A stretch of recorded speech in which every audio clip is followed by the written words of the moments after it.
videojuego, Día del Gamer, queremos hablar de esta industria que de verdad es impresionante. Superando, por ejemplo, el año pasado con holgura a industrias del cine y la música combinados, generando más de 180.000 millones de dólares. Una locura. Para eso nos acompaña Pablo Ortúzar, director de diseño de juegos digitales de la Universidad Andrés Bello, sede Concepción. ¿Cómo estás? Muy bien, muchas gracias por tenerme nuevamente en vuestro hogar. Sí. Ya soy un recurrente para hablar de este tema y me tiene muy orgulloso. Agradezco también que nos hayan visitado el miércoles pasado allá en el Campus Creativo. Oye, y ver fue cómo muy se... bueno, es que ahí conocimos el talento de los estudiantes que tienen UNAV. Exactamente, y desmitificar un poco también el proceso, ¿no? Correr el velo y mostrar un poco cómo se desarrollan los juegos, ¿no? Como es algo tan nuevo, tiene un poco un halo de misterio, y la verdad no es tan misterioso, es muy entretenido, es complejo, pero es algo que se puede realizar y lo estamos haciendo acá desde la región. Por supuesto, mira, partíamos esta mañana conversando acerca de este chileno Blas. 15 años tiene y ya se coronó como subcampeón de un videojuego en particular como el Street Fighter, generando ingresos además. 130 millones de pesos se ganó en este concurso. Es una locura. Totalmente. Y claro, si nosotros llevamos esto a unos 20 años atrás, yo creo que era impensado que esto ocurriera. Pero Blas encaja de alguna manera perfecto en ese estereotipo que tenemos del gamer, ¿no? Un adolescente, 15 años, que está jugando siempre en el computador. ¿Es sí hoy día, Blas, el reflejo de toda la realidad de los gamers? No, yo creo que para nada. O sea, creo que una cosa que es muy importante entender hoy día es que, si bien es un caso súper destacable, y yo creo que importante destacar, es un fragmento menor de toda la variedad de personas que juegan y disfrutan de los videojuegos. Si vamos un viaje al pasado, hace 40 años atrás, los videojuegos parten, esto siempre yo lo comento, parten con el avance tecnológico, con el hecho de que un computador llega a la casa. Imagínate, un día llega tu papá, tu mamá con un computador personal, lo colocan en el link y de repente está este aparato que, aparte de poder tener procesador de texto y una planilla, puedes jugar, ¿no? Una cosa nueva, ¿no? Pero estaba ese nicho, ¿no? Era una persona que quería tener un computador en la casa, que estaba dispuesta a hacer esa inversión, que tenía acceso a esos juegos, ¿no? No era algo común, y de ahí entraba eventualmente un jugador que era de nicho. Y esa idea se mantuvo durante mucho tiempo, totalmente durante los 80, empieza a abrirse un poco en los 90, ¿no? Con la llegada, yo creo, de las consolas caseras. Y si bien en Chile fue un fenómeno que llegó tardío, casi 10 años después, recordemos que una de las consolas más populares es la Nintendo, ¿no? Esa consola llega casi 10 años después a Chile, el año 95, 94, 95, y ahí es donde recién en nuestro país comenzamos a tener este contacto privado con el juego. En la casa, como un aparato que podías compartir con tu familia, con tus amigos. Pero antes de eso, el juego era una cosa social, ¿no? Y yo creo que acá tenemos un ejemplo súper claro. Yo, entrando acá al canal, siempre me topo con ese neón precioso del Yoko, que nos recuerda que efectivamente los primeros accesos después del computador casero fueron estos lugares de Arcadia, ¿no? Esta actividad, esta experiencia social de compartir con otros en un lugar en donde hasta incluso se producían competencias, ¿no? Ahora, claro, eso tiene que haber cambiado también mucho el perfil del jugador, porque como tú dices, en los flippers, en los juegos de arcade o en los Yoko, a propósito de lo que teníamos acá en el centro de Concepción, se generaba eso, el compartir. Te juntabas con los amigos, o algunos llegaban solos, pero eventualmente ahí se encontraban con más personas. Exactamente. Una vez que llega el computador, cuando aparecen las consolas, ya ese perfil de jugador va cambiando, no necesitas socializar tanto y te puedes quedar en casa jugando y perfeccionándote todo el tiempo. A lo más de pronto pasaba que nos juntábamos a jugar en la casa de alguien, ¿no? El que tenía generalmente la consola tenía que recibir a los amigos. Totalmente. Pero eso permitió también que se fuera profesionalizando todavía más la cantidad de horas invertidas de en el fondo, entrenamiento. Totalmente, o sea, yo creo que ahí, colgándome un poquito solamente para cerrar el tema de los arcades, y colgándonos también del tema de Street Fighter, y creo que hay algo bien importante. El cambio que ocurrió al momento de que en los arcades llegaron juegos como Street Fighter fue una cosa de locos. O sea, antes tú jugabas un juego que lo jugabas solo, metías 100 pesos, 30 pesos, 50 pesos, jugabas un juego solo. Ahora había un juego en el que podías competir con alguien. Llegaban oficinistas, liceanos, gente del colegio, y cuando alguien colocaba el maletín o el polerón arriba de la máquina, era que la cosa se ponía seria y empezaba una competencia un poco informal, ¿no? De tener que ir ganándole y la gente se armaba público, una cosa muy rudimentaria. Luego pasamos a la consola, donde claro, tú podías dedicarle más tiempo, pero estabas limitado a compartir o competir con gente que era de tu círculo cercano, con tus amigos. Yo, desde la anécdota personal, debo decir que eso sucedió con Mortal Kombat. Cuando Mortal Kombat, te cuento que es un juego que es súper violento, ¿no? Llega a las consolas, nos juntábamos con amigos a jugar y era una cosa de todo el fin de semana estar jugando este juego, sacar los movimientos, etcétera, etcétera, y perfeccionarse. Pero tampoco existía ese espacio en donde ese tiempo que tú invertías en profesionalizarte pudieras usarlo para competir.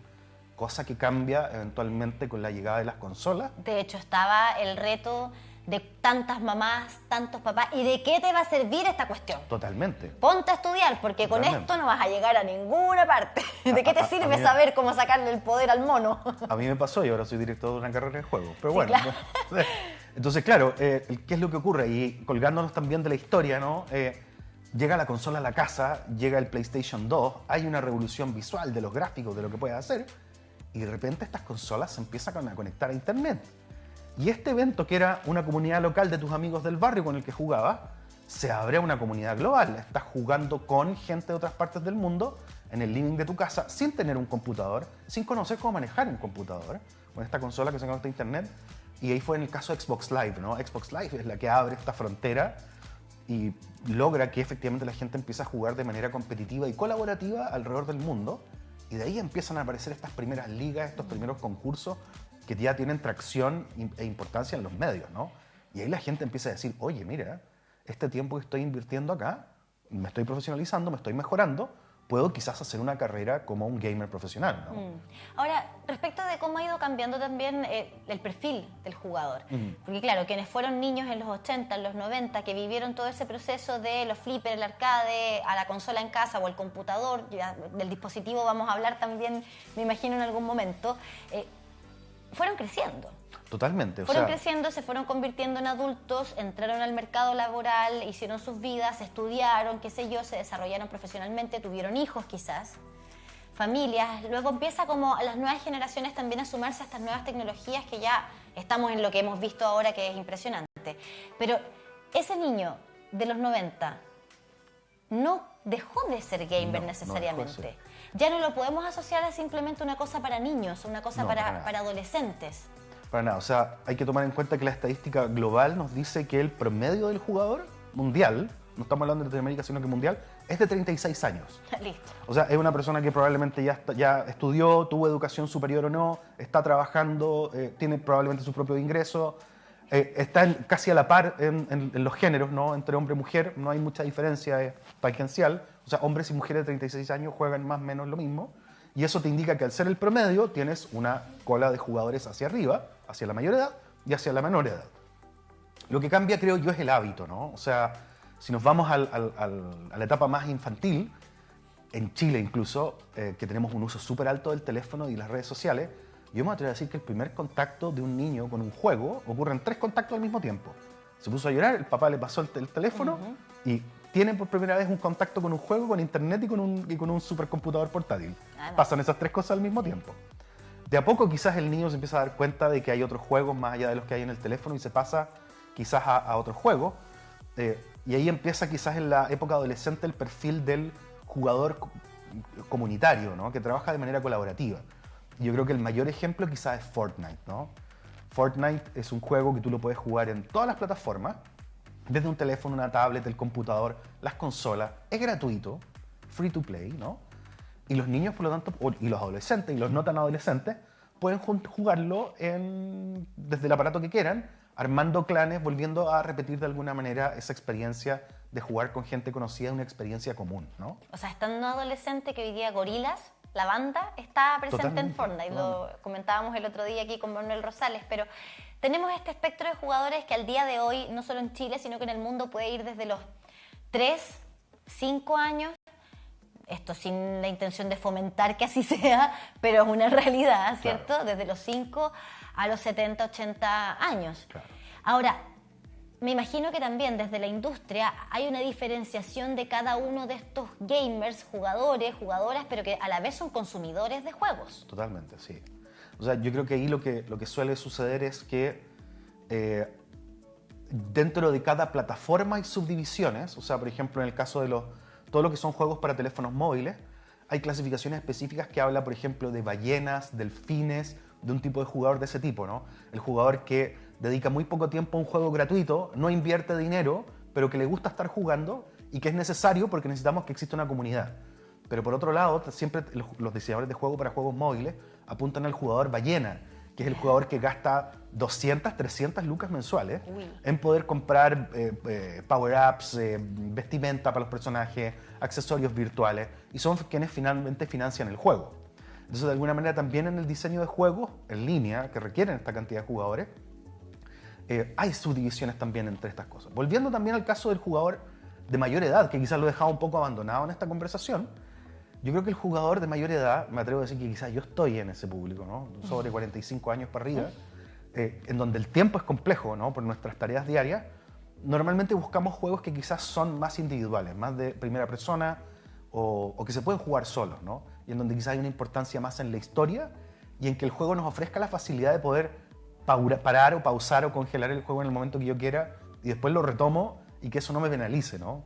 Porque no tengo tiempo para jugarlo, entonces de repente, oye, me tengo que salir de la sesión, pierdo el progreso. Generalmente la gente no invierte su tiempo en esos juegos, entonces tratamos de buscar juegos que sean más relacionados a una historia. Hay un público súper importante que gusta de jugar juegos militares, pero orientados más a la simulación histórica. Y ese es un mercado súper grande, especialmente en Europa. En Europa es muy popular simulaciones de Primera Guerra Mundial, Segunda Guerra Mundial o incluso conflictos ficticios, ¿no?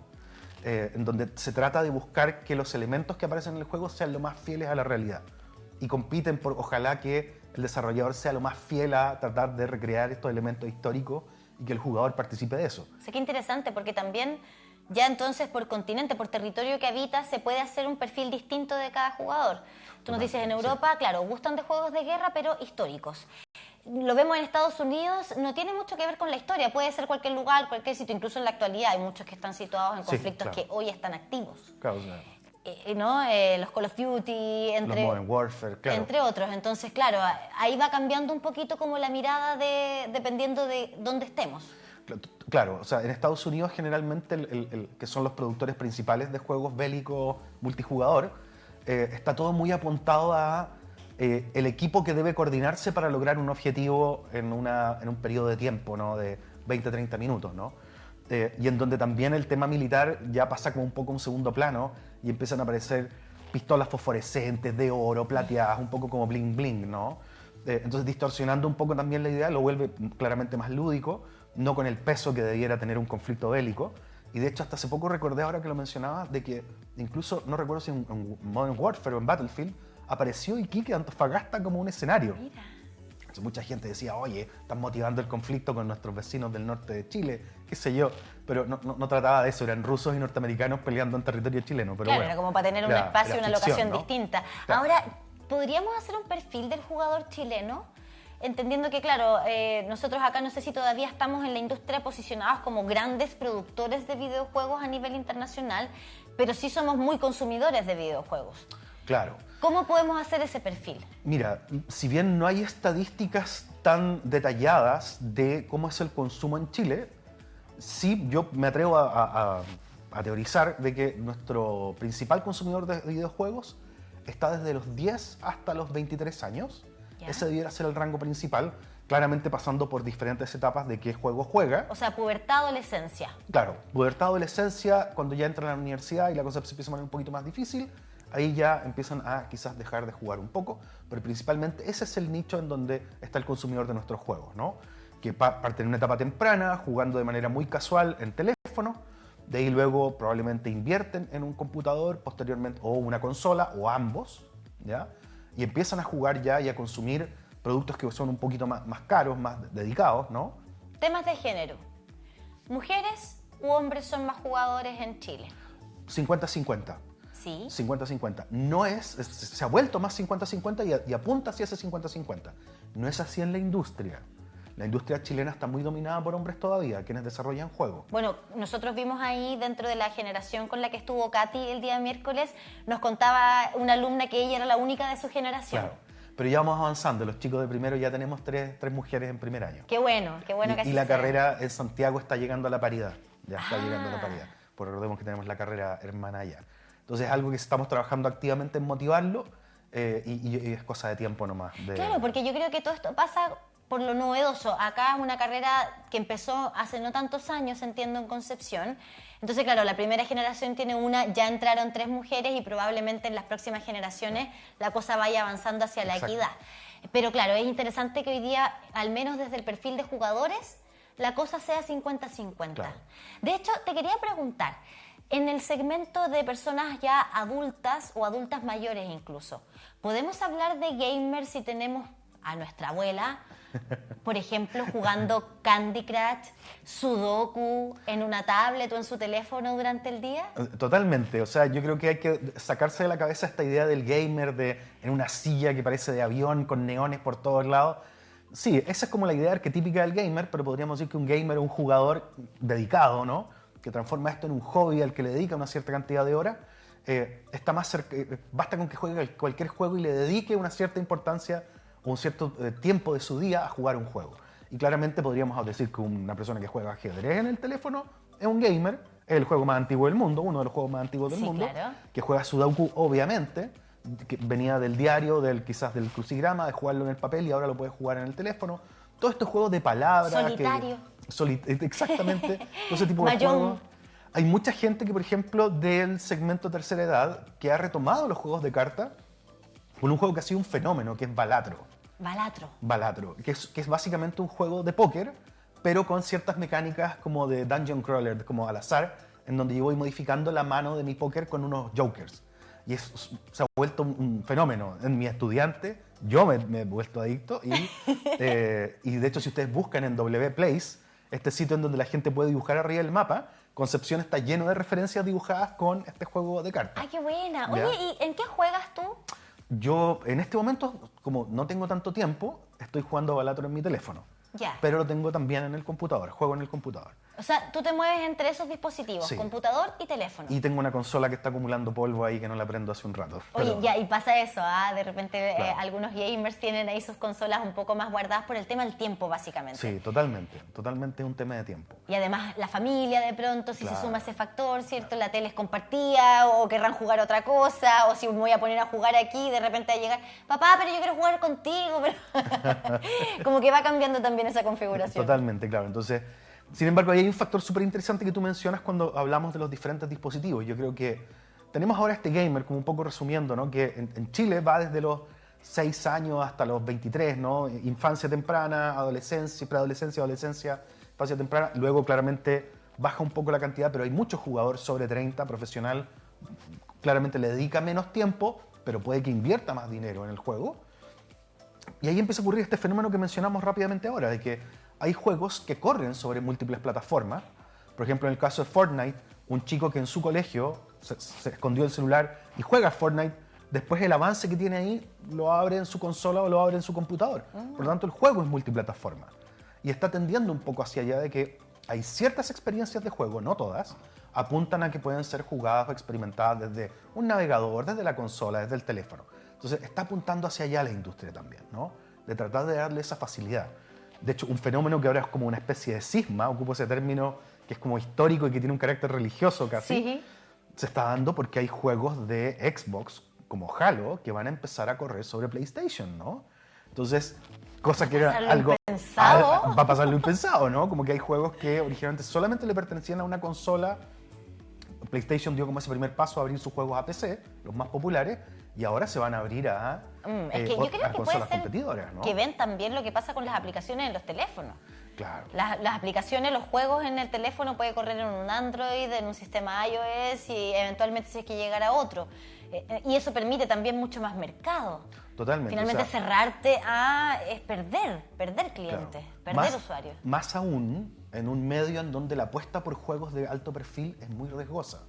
O sea, yo creo que es una conversación, es otro tipo de conversación, pero hace poco en la mente de los gamers está el caso de Concord, juegos que se demoraron 7, 8 años en producirse, 400 millones de dólares invertidos, y el juego estuvo 2 semanas al aire. Si es que estuvo 2 semanas al aire, y lo cerraron, porque el desarrollo se demoraba tanto, entonces de repente si hago esta apuesta y yo mismo me cierro a una sola plataforma, estoy perdiendo las posibilidades de tener éxito. Sí. Pablo, bueno, hoy día ya sabemos y lo hemos visto con casos reales, en concreto, ser gamer hoy día incluso es rentable como una carrera profesional. Ser jugador. Pero ser desarrollador de videojuegos también lo es. Para que, cerrando esta conversación, junto con agradecerte por haber venido Muchas hoy, gracias. Recordemos que está la escuela en UNAV, que tú puedes hacerte parte como estudiante a la edad que sea y convertirte en un diseñador de videojuegos desde aquí en la región. Así es. O sea, de hecho, ahí, aprovechando de pasar el aviso, nosotros estamos ya desde el año pasado acá en el Campus Creativo, una facultad que junta las carreras que tienen en común el elemento inspirador, creativo, publicidad, arquitectura, diseño de juegos digitales. Y ahora, en la primera semana de septiembre, tenemos una cosa que se llama el interescolar. Y yo quiero invitar a todos los estudiantes a que busquen Interescolar UNAM en internet, les va a aparecer inmediatamente el resultado y van a poder tener 3 talleres con nosotros en donde van a poder experimentar lo que es diseñar juegos, estar en publicidad, estar en arquitectura, más encima con un concurso y con premios y con un certificado que después ustedes pueden tener. Qué entretenida instancia entonces para todos los estudiantes que empiecen desde ya a conocer lo que ofrecen acá en esta Casa de Estudios Superiores. Gracias, Pablo, como siempre, por esta conversación. Muchas gracias por la invitación. Sin duda que sí, y bueno, ustedes gamers, incluso si no sabías que lo eras, a lo mejor te enteraste con esta conversación.